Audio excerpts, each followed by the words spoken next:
우리가 올해 한 해의 마지막 주일을 보내면서 인생의 마지막을 잘 준비할 수 있는 지혜의 시간이 될 수 있기를 주님의 이름으로 축복합니다.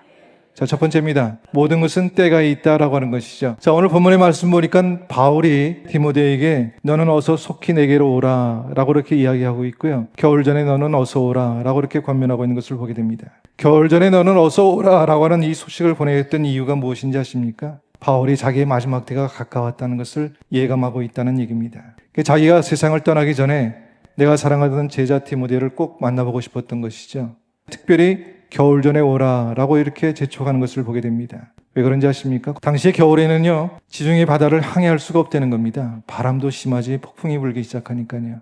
그래서 가을에 배가 떠나지 않으면 4달 후에야 다시 배가 지중해를 항해할 수가 있었다라고 하는 그런 얘기입니다. 근데 만일 디모데가 가을에 오지 못하면 4개월, 5개월 후에야 로마에 오게 될 텐데 그동안에 자기의 신상에 어떤 일이 일어날지 모르잖아요.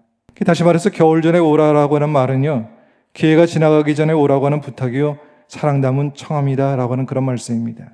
기회가 지나가기 전에 할 일이 있다라고 하는 그런 말씀입니다. 근데 올해는 종종 이렇게 얘기할 때가 많이 있더라고요. 조금만 있다가요, 여유가 생기면요, 형편이 나아지면 그때 할게요. 인생을 돌아봤을 때 가장 후회가 되는 것은 하지 못한 일이 아니라 미뤘던 일들이 아닐까라고 그렇게 생각이 듭니다. 그래서 성경은 말씀하고 있죠. 모든 것에는 기한이 있고 천하만사가 다 때가 있다라고 그렇게 말씀하고 있어요.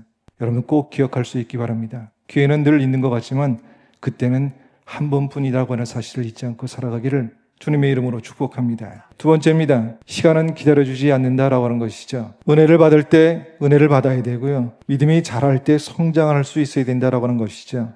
여러분, 헛된 세상사에 우리의 시간을 다 보내고 난 다음에 하나님의 나라와 자신의 영적인 성장을 위해서는 늘 인색한 초라한 삶을 살아가지 않기를 주님의 이름으로 부탁합니다. 사람들이 하루에 24시간 동안에요, 수많은 기회가 우리 앞을 지나가고 있다라고 하는 그런 얘기가 있지 않습니까? 그러니까 수없이 많은 엄청난 기회와 시간이 우리 앞을 지나가고 있는데 그걸 붙잡지 못해서 인생을 허비하며 살아가는 사람들이 많다라고 하는 그런 이야기입니다. 우리가 바라기는 새해에는요, 입을 더 크게 열고 시리한 생각, 좁은 생각은 버리고 살아갈 수 있길 바랍니다. 그래서 하나님이 주시는 멋진 꿈, 그리고 더 넓은 마음과 하나님이 주시는 축복의 기회를 놓치지 않고 살아갈 수 있기를 주님의 이름으로 축복합니다.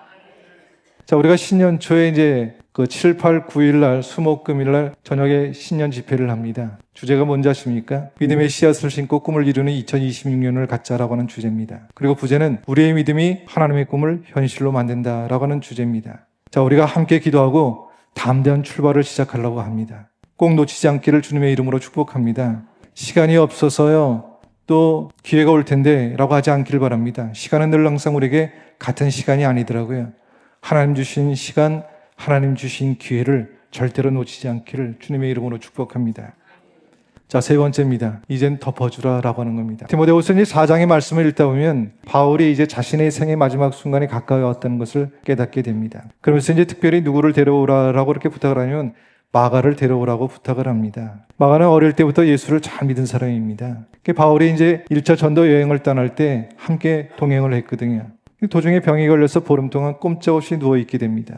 이때 바울이 마가를 간호하느라고 애를 쓰기 시작해요. 그리고 주야로 그를 위해서 기도해 주기 시작합니다. 근데 마가가 이제 병이 완쾌를 됐어요. 근데 무슨 까닭인지 모르지만 그냥 바울과 동행하는 것을 포기하고요, 그냥 고향으로 도망가 버리고 간 겁니다. 그러니 바울의 입장에서는 어떤 마음이 들었겠습니까? 당황스럽기도 하고요, 섭섭한 마음이 들지 않았겠습니까?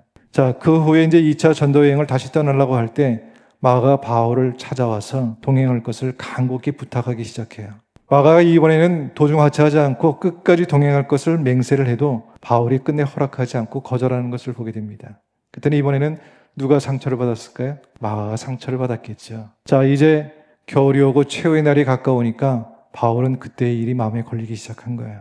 마가의 일을 괴로워하면서 마음 아파하면서 마가를 데려오라고요. 화해도 하고 싶었고요, 그를 격려하고 축복해주고 싶은 마음이 들었겠죠. 그래서 데려오라 라고 이렇게 부탁하는 것을 보게 됩니다. 자, 우리에게도 인생에 겨울이 올 때가 있을 겁니다. 그때 우리가 꼭 만나야 될 사람이 누구일까요? 찾아가서 화해하고 용서해줘야 될 사람이 누구에게 있느냐라고 하는 말씀입니다. 서로의 잘못을 가리기 전에 그의 마음을 아프게 한 것도 사실이 아니겠느냐라고 하는 말씀입니다. 꼭 만나서 화해하고 용서해 줘야 될 사람이 없습니까? 바울은 그것이 유익하다라고 이렇게 말씀하고 있는 겁니다. 우리는 어떻습니까? 조금이라도 내 마음을 좀 불편하게 하거나 잘못한 일이 있으면 어떡합니까? 비난부터 하잖아요. 지적질부터 하지 않습니까? 성경은 우리에게 이렇게 말씀하고 있습니다. 너희가 서로 사랑할지니 사랑은 허다한 죄를 덮느니라. 인생의 겨울이 오기 전에 내가 하나님으로부터 용서를 받았듯이 나도 이웃에게 용서를 선언하고 살아갈 수 있기를 주님의 이름으로 축복합니다. 그리고 인생의 겨울이 오기 전에 더 사랑하고 더 주님을 위해서 멋진 일을 하고 살아갈 수 있는 우리가 되기를 주님의 이름으로 축복합니다. 우리가 정말 멋진 인생 최고의 날을 맞고 싶다면 지금 오늘부터 최선을 다해 살아갈 수 있는 믿음의 사람들이 저와 여러분이 될 수 있기를 주님의 이름으로 축복합니다.